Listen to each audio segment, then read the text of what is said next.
Bom dia, hoje é 7 de junho de 2024, estamos aqui para mais um Ouriz Podcast Macro, na sexta-feira, encerrando a semana, diretamente aqui da Faria Lima. Eu sou Carlos Caval e, como sempre aqui, Marcos Demarque, nosso economista-chefe. Tudo bem, Marcão? Eu tô bem com você, Caval. Tá bom, vamos lá. Começando pelo internacional, né? O dado mais aguardado do mês, como sempre, mercado de trabalho nos Estados Unidos nessa manhã e lá fora realmente, né, os Estados Unidos não nos dá trégua, né, nem nessa sexta-feira. Né? Acho que, pelo menos eu falo do meu lado, né, Caval, que eu tava com uma expectativa de que a gente continuasse a ver aquilo que a gente observou nessas últimas 2 ou 3 semanas, de dados um pouco mais fracos na margem nos Estados Unidos, dados de atividade especialmente. Né? Foi o que a gente viu de 15, 20 dias para cá. E diferentemente dessa toada que a gente estava observando, tivemos novamente dados do mercado de trabalho bastante robustos, sinalizando não só crescimento ainda relativamente forte da economia, mas como o mercado de trabalho de maneira geral muito forte. Né? Para citar um pouco dos números, né, que acho que é importante, foram 272 mil vagas criadas do mercado de trabalho em maio, ficou bem acima do que o mercado esperava, 180 mil. Teve uma pequena revisão negativa de 15 mil para os meses anteriores, quase desprezível, né? Mas no final das contas a gente observou uma média móvel que continua ali um pouco abaixo de 300 mil empregos sendo gerados por mês, né? Então é muito forte. Talvez o aspecto mais fraco ali da divulgação tenha sido a taxa de desemprego, que subiu de 3,9% para 4%, mas também tivemos dados salariais que vieram acima do esperado. Então, a gente observava aí nos últimos meses uma tendência de desaceleração dos salários por lá. Não tenha tido uma grande reversão, mas acabou acelerando frente ao que se imaginava. Agora está em 12 meses subindo 4,1%. O mercado esperava que fosse ficar em 4%, que já tinha sido a leitura de abril. Né? Então, nesse contexto como um todo, acho que continua sendo um quadro ainda de economia forte, mercado de trabalho forte. Tivemos também ao longo da semana os ISMs, né, os indicadores aí que são feitos junto aos gerentes de compras das empresas, tanto no setor de serviços como no setor industrial. Na indústria o indicador veio mais fraco que esperado, continua aí abaixo de 50 pontos, mas no setor de serviços também uma surpresa positiva, sugerindo que de fato aquilo que representa a maior parte da economia americana, né, que são serviços prestados às empresas, às famílias, segue de maneira ainda bastante robusta, sinalizando um crescimento aí que deve continuar acima do potencial ao longo dos próximos meses.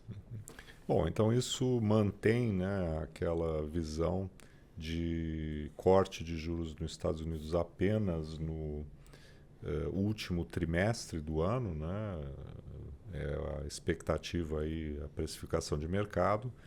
E falando em corte de juros, tivemos novidade essa semana, né? Caval, assim, aqueles países que já estão observando um pouco mais de evolução acelerada nos indicadores de inflação já estão encontrando espaço para reduzir os juros, e foi o que a gente viu ao longo desses últimos dias aqui essa semana. Né? O Banco Central Canadense reduziu os juros em 25 pontos base, reduziu para 4,75, estava em 5. O Banco Central Europeu, conforme telegrafado já há um bom tempo, também reduziu os juros aí de 4,5 para 4,25. Então, a gente já tem alguns lugares do mundo desenvolvidos, né, porque vários emergentes já estavam cortando juros, assim como o Brasil, tinha outros países, Chile, México e tal. Mas já está chegando essa onda nos países desenvolvidos. Mas nos Estados Unidos é aquilo que você falou, né? Acho que é toda uma história ainda mais para o último trimestre.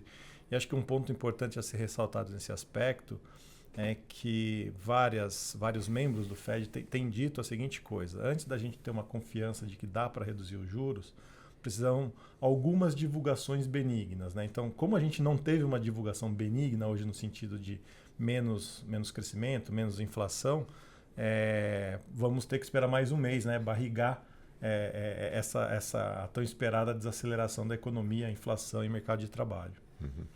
E aí, no contexto global, né, mantém-se, né, a espada do dólar, né, muito forte né? Não só agora frente às moedas centrais, até porque, né, a Europa está iniciando o seu ciclo de corte de juros bem antes do que se imagina, né, que isso vai acontecer nos Estados Unidos, mas também no mundo emergente, onde o destaque tem sido, né, o aumento da incerteza, né? Nós temos, obviamente, aqui o foco principal no Brasil, mas tivemos algumas surpresas aí nas eleições, né, recentes que ocorreram no final da semana passada.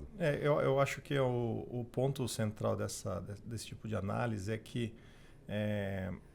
na hora que um alocador global, né, pensa onde ele vai colocar o dinheiro, onde ele vai investir o dinheiro, né, e ele olha o contexto dos países emergentes, parece ainda um cenário bastante desafiador e complexo, né? Tivemos, como você disse, aí a eleição do México acontecendo no final de semana passada, onde, conforme esperado, a candidata que era esperado vencer ganhou as eleições, mas com uma maioria muito grande no Congresso, no Senado, na Câmara, a tal da supermaioria, onde permite que ela passe algumas reformas constitucionais importantes que o atual governo não estava conseguindo levar adiante, né? Tivemos aí a Índia também com o resultado das eleições, que aí foi mais fraco, né? O atual presidente sendo menos votado do que se imaginava. Então, diante de um quadro de incerteza em países emergentes, em que a gente ainda tem os Estados Unidos crescendo forte, com juros elevados, bolsa numa toada também super positiva, inovação, tecnologia, história de AI. Para que o capital global vai buscar outras alternativas, sendo que nos Estados Unidos, no centro de tudo, né, a referência de tudo, continua sendo uma máquina de crescer? Então essa é a grande pergunta e isso, obviamente, se reflete no dólar, que segue forte, né, inclusive quando a gente olha aqui para o Brasil domesticamente. Pois esse é o pano de fundo, né, que tem afugentado, né, o investidor da alternativa de investimentos em mercados emergentes, né? Os dados, né, que a gente tem para o Brasil mostram isso e em conversas com investidores estrangeiros a gente sente, né, exatamente que existe um apetite muito mais reduzido, né, por alocação em emergentes, exatamente porque temos aí um contexto de diferencial de juros historicamente baixo com relação aos países emergentes, notadamente, né, frente ao quadro que prevalecia antes da pandemia. E esses países não estão se ajudando, né, no sentido de buscar atrair, né, esses capitais e ter, vamos dizer, um quadro macroeconômico diferenciado, né, de crescimento, reformas, né. Pelo contrário, acho que o México, né, que sempre foi, né, e vinha sendo nos últimos anos um país que se destacava no conjunto dos emergentes, a proximidade dos Estados Unidos, agora a expectativa que se introduziu com a eleição é de uma guinada para a esquerda, para o populismo. Contra reformas. Voltar atrás nas reformas, né? No caso do Brasil, o destaque da semana, já no começo da semana, foram os dados de PIB, né, que continuam sugerindo, né, uma economia num ritmo aí, a despeito, né, inclusive da tragédia no Rio Grande do Sul, para um crescimento mais de 2 a 2,5%. Né? Isso, a despeito não só do que aconteceu no Rio Grande do Sul, inclusive que ainda vai refletir no PIB do segundo tri, mas a despeito também de uma taxa de juro real muito elevada, né? Então acho que esse é um contexto em que a economia continua crescendo bem, mesmo com um nível bastante elevado de juros que a gente viu ao longo aí dos últimos meses. Para jogar um pouco dos números aqui, o PIB do primeiro tri no Brasil cresceu 0,8% na comparação com o quarto trimestre do ano passado. 0,7% era o consenso, então foi um pouco acima do esperado. Acho que os grandes destaques, começando pelo investimento, com uma alta de 4,1%, depois de números bem mais fracos ao longo dos últimos trimestres, você teve um bom desempenho do investimento. O consumo das famílias avançou 1,5%, também um bom número. Os gastos do governo ficaram relativamente parados, ali ficaram estáveis, não teve nenhum crescimento no período. Eu destacaria também, Caval, as exportações líquidas, porque A gente vem falando já há muito tempo, né, que a nossa balança comercial está saudável, robusta, mas quando a gente olha para o PIB, né, que captura volume importado e não em dinheiro, não em valores, né, a gente observou no primeiro TRI, através dos dados do PIB, um aumento bastante significativo do quanto, né, do volume importado.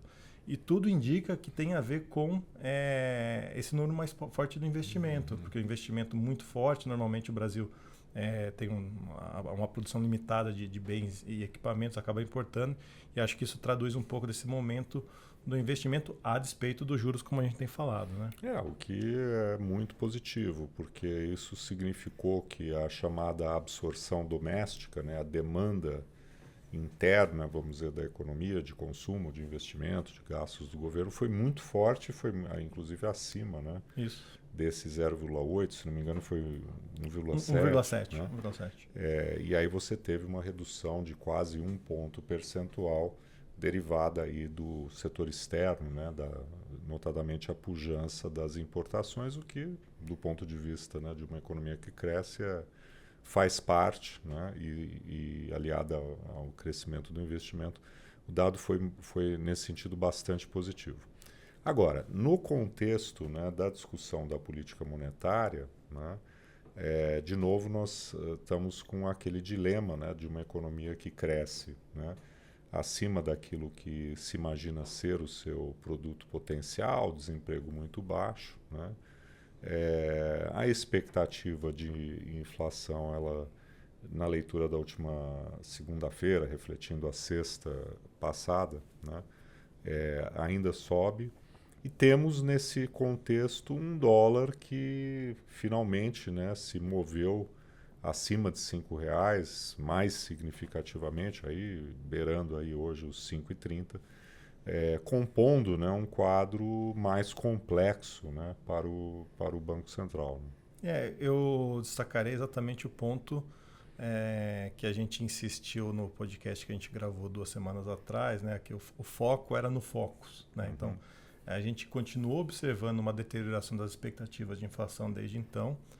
E nessa semana tivemos, inclusive, o Roberto Campos Neto, presidente do Banco Central, o Gabriel Galípolo, também em pronunciamento sobre vários aspectos da política monetária, e acho que ficou bastante interessante o fato dos dois terem enfatizado, né, a deterioração das expectativas de inflação, que é o que a gente vinha chamando muito atenção, e acho que a gente caminha para um cenário, né, Caval, não sei como está o mercado nesse momento, mas a nossa cabeça está meio que migrando assim, para uma ideia de que dificilmente, né, dadas essas ênfases que foram dadas aí, dificilmente o Banco Central vai ter espaço para reduzir os juros aí na próxima reunião, né? Acho que também, quer dizer, se a gente observar os pontos, né, que o Banco Central chamou a atenção, né, desde a última decisão da ata, né, em todos eles há, vamos dizer assim, uma piora relativa, né? Quer dizer, as expectativas de inflação subindo, inclusive em 2026, o risco externo expresso no dólar claramente, né, numa direção contrária àquilo que deveria se esperar para a continuidade da redução da Selic. E também, por último, né, também a atividade econômica expressa no PIB mais forte do que o esperado. Né? E dentro daquilo que também nós conversamos, né, o mais importante seria nós termos uma decisão unânime. Né? E nessa manhã tivemos também a fala do diretor de política monetária, o diretor da área externa, né, Paulo Piketty, falando de uma maneira também um pouco mais dura, enfim, incisiva, com relação aos riscos inflacionários, o que sugere que é possível, né, hoje imaginar que haja uma interrupção, talvez, né, do ciclo de queda da Selic, não necessariamente uma sinalização de término, né? E que essa decisão possa vir a ser unânime.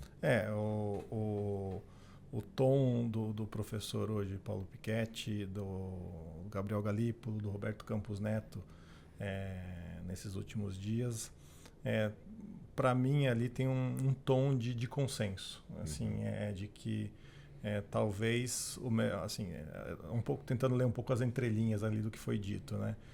Talvez seja melhor fazer uma pausa no ciclo, né? Deixar claro que nesse momento as condições para continuar o ciclo estejam um pouco mais complicadas, mas assim que se abrir uma janela vou retomar o ciclo, eles farão de maneira mais concreta. Então acho que eu entendo por mim, né, pelas leituras aí que eu fiz dessas declarações recentes, de que a gente caminha para ter não só uma pausa, uma interrupção do ciclo, mas me parece que é algo consensual.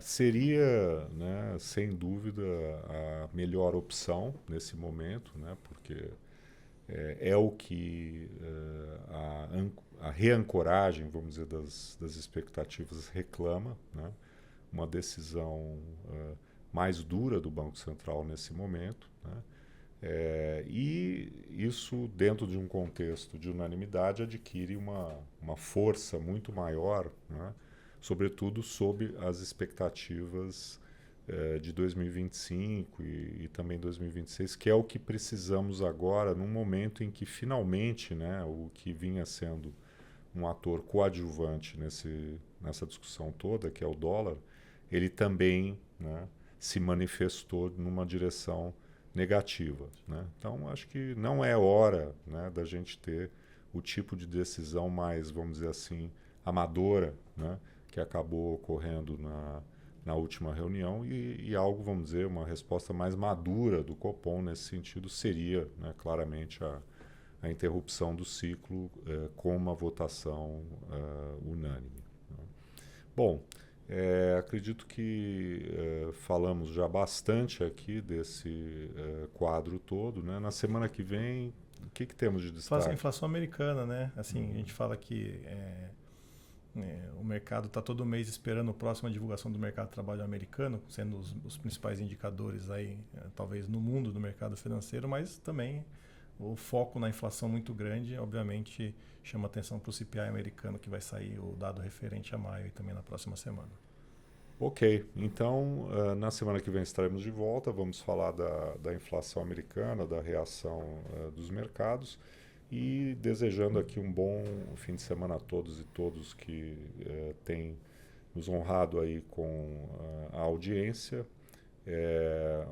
Um bom dia aí a todos. Um bom final de semana a todos.